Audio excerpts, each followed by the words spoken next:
માતાજીનો છઠ્ઠું નોરતું અને આપણે પહોંચી ગયા છીએ વાઘેશ્વરી ગરબી મિત્ર મંડળને ત્યાં 90 વર્ષથી આમાં માં વાઘેશ્વરી ગરબી મંડળનું અમે સંભાળી છીએ અને અત્યારે એમને ચાલુ છે સતત.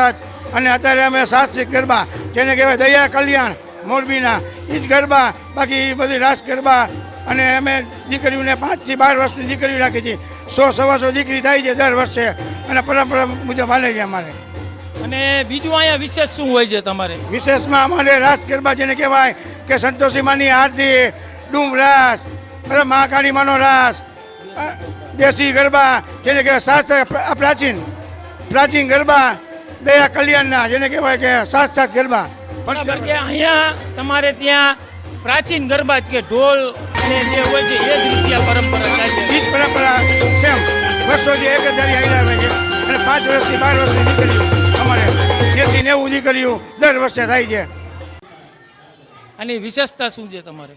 આ ગરબીની વિશેષતા એવી છે કે અમારા સોની સમાજમાં લગભગ 300 વર્ષથી અમારે આ મંદિર જૂનું છે અને વાઘેશ્વરી ગરબી લગભગ છેલ્લા 70 વર્ષથી ચાલુ છે. 6 વર્ષથી માંડી અને 12 વર્ષ સુધીની બધી દીકરીઓને અમે રાખી છીએ અને અલગ અલગ માતાજીના બધા રાસ લેવડાવીએ છીએ અને ટોટલી બધું છે ને જૂની રૂઢિ પ્રમાણેના માધ્યમથી બધું અમે ચલાવીએ છીએ.